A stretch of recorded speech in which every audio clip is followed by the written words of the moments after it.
When it's tough, when you get stuck, you hit the wall of the writer's block. You need a spark, a light in the dark, she'll get you out of your head and into your heart.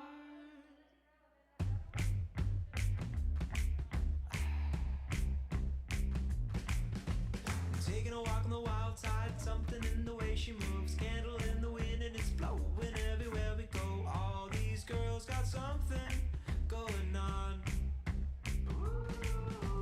Met in a club, her name was Lola, champagne tasting Coca-Cola in the hands of my love. And no, my love does it good. All us boys need something that they got.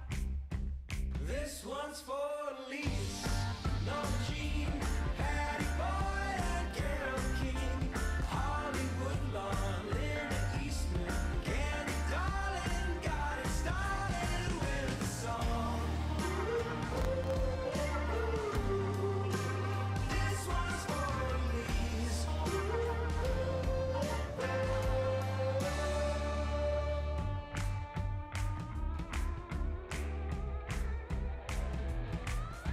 The muses of the Greeks and Romans, Julius, Mona, beloved Beethoven, they all lit a spark and you know that they got it going. Shout out to the girl over there in my chair. Whoa, Elise, Norma Jean, Patty Boyd and Carol King, Hollywood Lawn, Linda Eastman, Candy Darling, got it started with a song. This one's for Elise.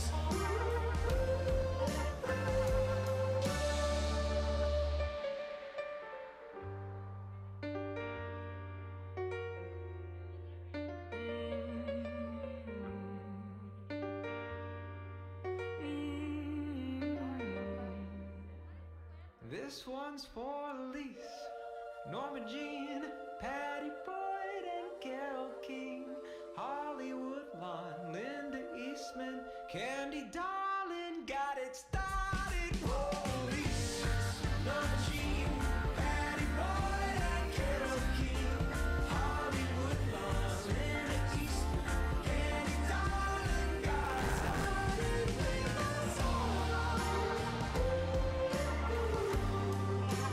This one's for Elise.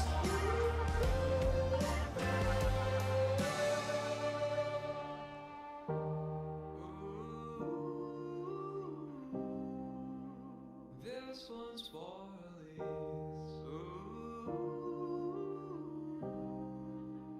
This one's for Elise.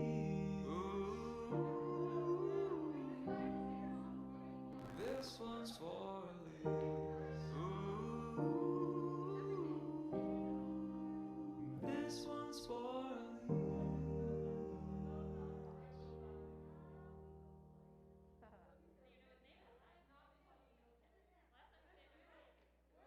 When it's tough, when you get stuck, you hit the wall of the writer's block. You need a spark, a light in the dark, she'll get you out of your head and into your heart.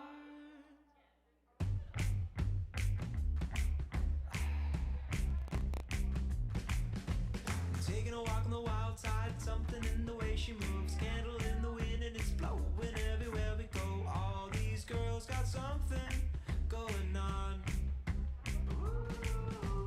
Met in a club, her name was Lola, champagne tasting Coca-Cola in the hands of my love. And no, my love does it good. All us boys need something that they got.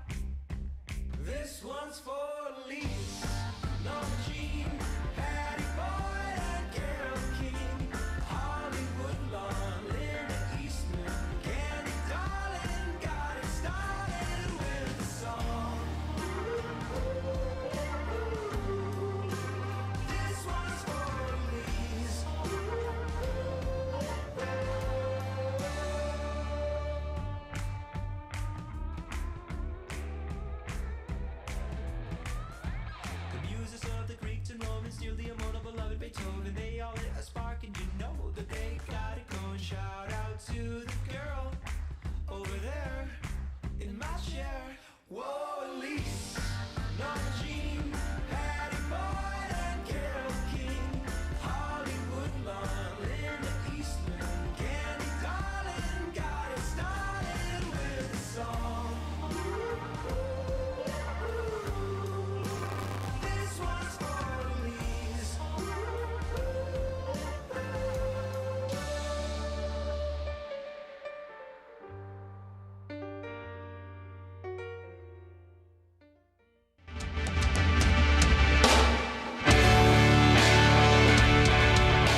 afternoon, everyone. Welcome to chapel. Our chapel opener today was gracious enough to go ahead and record her chapel opening for us so that we can still play it for you even though she is not on campus. So we will have another Be the Torch opener from one of our members of the senior class, Mary Stewart Hornsby. So we will turn it over to her video now, sharing how the theme relates to her.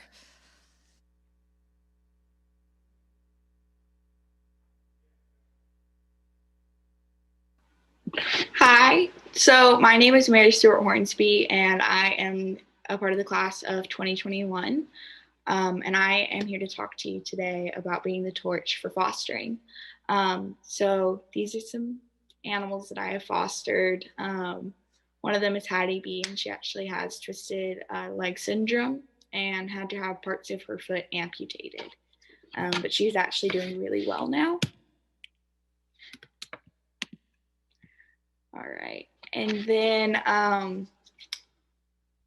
I spend a lot of my time up late bottle feeding kittens and helping puppies and cleaning up playpens, litter boxes. And my mom and I started doing this my freshman year after my cat sadly passed away. We wanted to have more animals, and this was the best way that we could do it and help the community at the same time. Oh, I'm gonna move my picture. All right, so I'm gonna be honest, it isn't always really cute.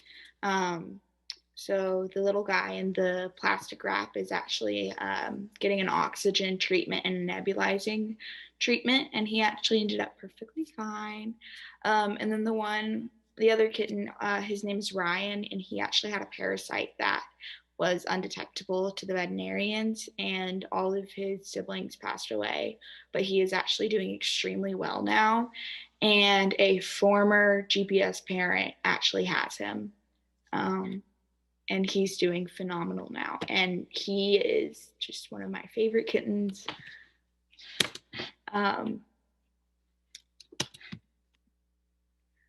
And so this picture is of me half awake from bottle feeding my puppies that I had over the summer. I really enjoyed these, and it really taught me that through trial and error and a lot of struggle and late nights, you can help some really vulnerable lives succeed and strive in life. And then this other picture is actually a feral cat that we had with, I think, 5 kittens. And she was one of our first and only feral cats that we have had in our house. And I was able to work with her and get her accustomed enough to humans to go into training to be adopted. And so I wanted to come and say, be the torch this year for fostering and getting out and reaching out into your community to do something new. And if you have any questions, please email me, marystewarth21@gps.edu.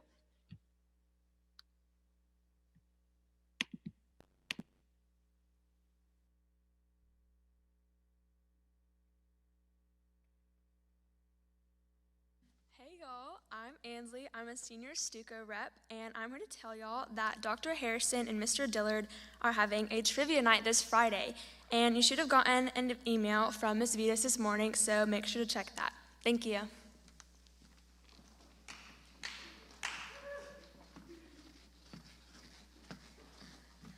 Hey y'all, I'm Emma, and I'm a member of the Computer Science Club. So we will be holding a computer science workshop for middle and high schooler girls. We plan to have a virtual hackathon on 2 Saturdays, January 30th and February 6th, from 10 a.m. to 4 p.m. free of charge. Girls will be put into groups of 3 to 4 to solve a problem in the community with an app by using Thunkable or App Inventor. We will teach everyone how to use the program first, then you will create the app and pitch it. There's a prize for the high school and middle school winners. Please email me, emmabr@gps.edu, or asta@astas@gps.edu for the form to submit. And good luck, Sibel.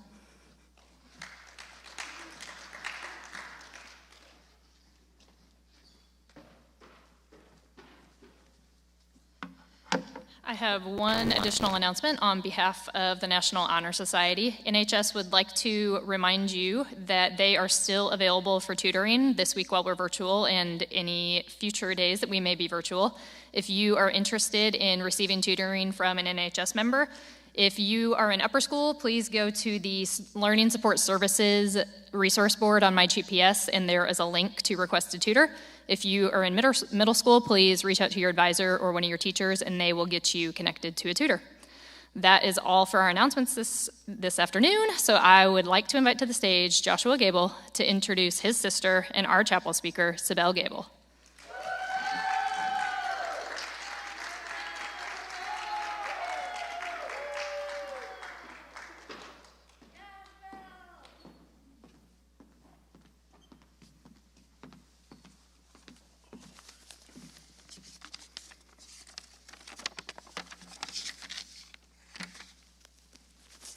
All right, so good afternoon. My name is Joshua Gable, and I'm Sibel's older brother. So there's no perfect way to describe Sibel, but that's kind of how she'd prefer it. Her uniqueness is what sets her apart. Like I said, Sibel and I are two very different people, but in all honesty, I think that's helped with our relationship over the last 4 years.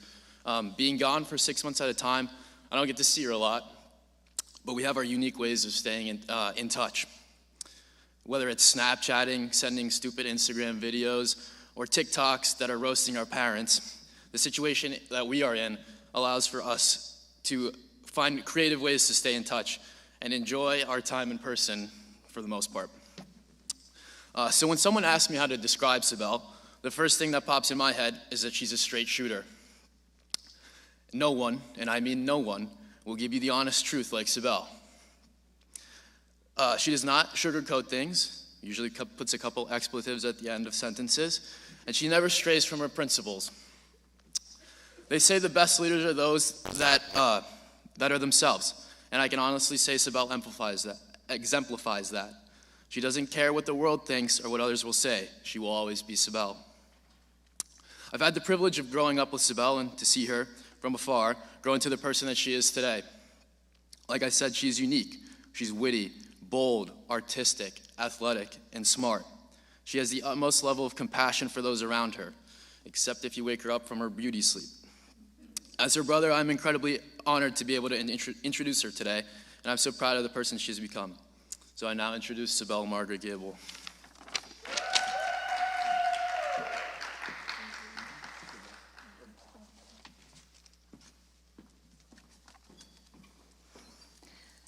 Thank you, Joshua, for that sweet introduction. I know I never say this, but I'm so proud to call you my brother, and I love you so much. Thank you to my guests in person and watching virtually. You all mean so much to me. Shout out to my right Lily. I hope your years at GPS are as amazing as you are. Shout out to Mr. Haynes' advisory. I hope this chapel talk is as interesting as the Rocket and Smarter Everyday videos we watch. And finally, shout out to my amazing mother who inspires me every day and gave me inspiration for this talk 18 years ago. To me, the idea of having a unique name is always being disappointed when the tacky gift stores like the aquarium or the Creative Discovery Museum don't have my name on one of those cool water bottles, keychains, or necklaces. Being one of the 79 people in the United States with the name Sibel with 2 L's, I have felt the disappointment that I could have never have my name on anything, whereas my brother, Joshua, had his name on everything. It made me so confused why my parents couldn't give me a normal name like Emma or Elizabeth. I always thought to myself, what parent decides that they're going to give their name, such an unusual name that nobody in the history of my teachers, friends' parents, or baristas could pronounce correctly. To them, it is always Sibel, Sibel, Gable, because they don't even want to try to pronounce my name, Sable, and my favorite, Simone. But with that being said, I have come to realize that having a unique name has so much meaning to it, and I've learned so much with having it. The real meaning of my name is that in Greece, Sibel represents the mother of all gods. In France, if spelled S-I-B-E-L-L-E, means how pretty, and the most reliable source, Urban Dictionary, defines Sibel as a beautiful and gifted individual. The origin of the words means how pretty, and they often live up to their name. A Sibel might get flustered in some tight situations, but is always smart enough to get out of them. They may be a handful, but it is worth it. My middle name, Margaret, though still somewhat unique, coming from the same origin of France and Greece, has a simpler definition than my first name. It simply means pearl. But using Urban Dictionary once again, I found a definition that I feel like has a good representation on how I would define myself. It states, Margaret is a thoughtful and reserved girl who likes to stay on the outside of the group. She can be your most loyal friend, but if you cross her, you'll meet the spawn of the devil. This defines me because I only talk in my classes if I'm called on. I really only hang out with my close friends because I don't trust people easily, and I do have a mean side, and I'm sorry if you've had to cross it. My last name has significance to me and my family, but has little to no meaning on the internet. It merely means the generally triangular portion of a wall between the edges of intersecting roof pitches. As much as I love these meanings of my first, middle, and last name, I have always felt that they have a deeper meaning since they are unique, giving me time to reflect on what they mean. Sibel means to me the idea of being yourself and not letting others take your identity away from you. This idea of being myself took me a while to figure out. I always thought that I needed to be what others wanted me to be. I thought that if I blended in with the crowds, that I would be accepted and seen as the same as others. But after many nights of reflecting, I figured out that being my unique self is being better than being like others and blending with the crowds. I figured that out during our seniors' DEI meeting, while we were writing about what makes our identity, that my name isn't just something people call me. It's a part of my identity by creating a sense of individualism, and since my name is so unique, no one can take my identity away from me.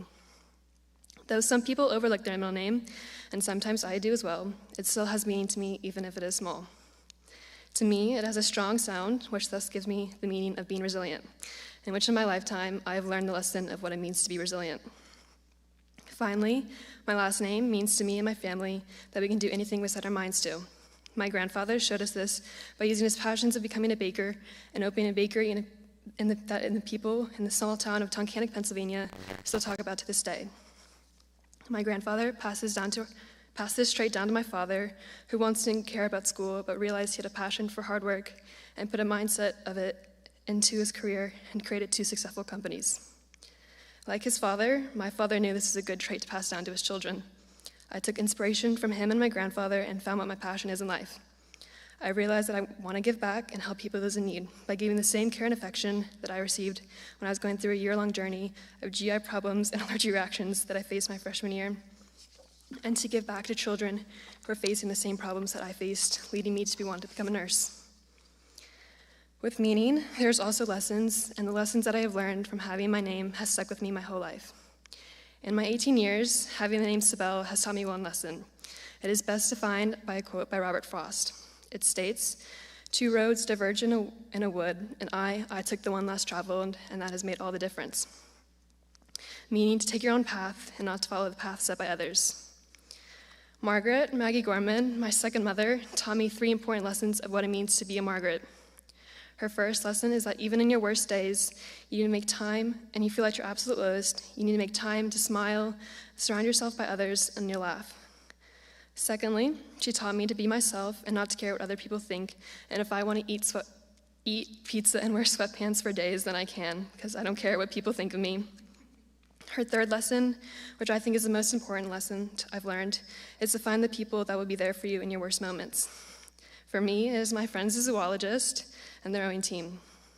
The zoologist stuck by me my freshman year when I had a nerve-eating parasite in my gallbladder and I had my allergic reactions every other weekend. That's made my eyes swell up to the size of tennis balls. And even though they were laughing at how funny my eyes looked, I was laughing with them as well, because it did look ridiculous. They have been with me for the past 3 years, and I wouldn't trade the time for anything. The rowing team accepted me into their team after what I went through my freshman year, and I've never regretted it. The team has been there for me in my worst moments and is always there to cheer me on and support me, and I am forever thankful. Finally, the lessons that I have learned with having the last name Gable have been passed down through generations, which make them even more meaningful. My grandfather, who is normally very quiet and reserved like myself, taught my father and his other children to be willing to help others. He taught them to find the best in others, and his final lesson was always have trust in God and his plans for us. My father's lessons to my brother and me were along the same lines, like his father's. He taught us not to compare ourselves to others, to find our path. It doesn't cost to be nice to everyone, and that God does have a plan for you. And one day, I do hope I'll be able to pass these lessons down to my children. With all the meanings and lessons that I have learned along the years, it is no wonder my parents wanted to give me a unique name. I realized they wanted me to be unique, not compare myself to others, and I trust the process, and I am forever thankful for them. With that being said, if you didn't take any lessons on how you should be unique and not compare yourself to others, I hope you learned how to say my name properly. Thank you.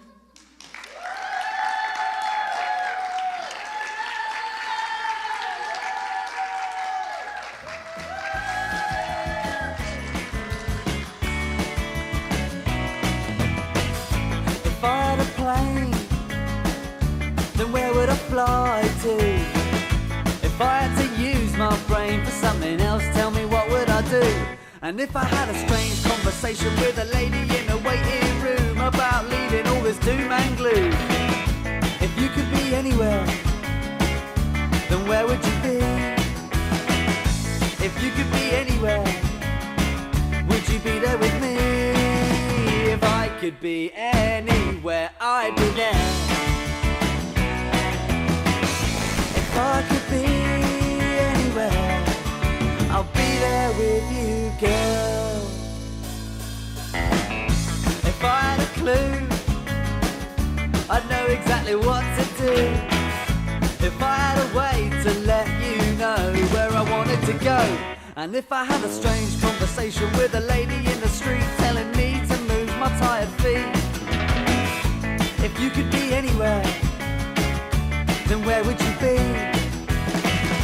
If you could be anywhere, or would you be there with me?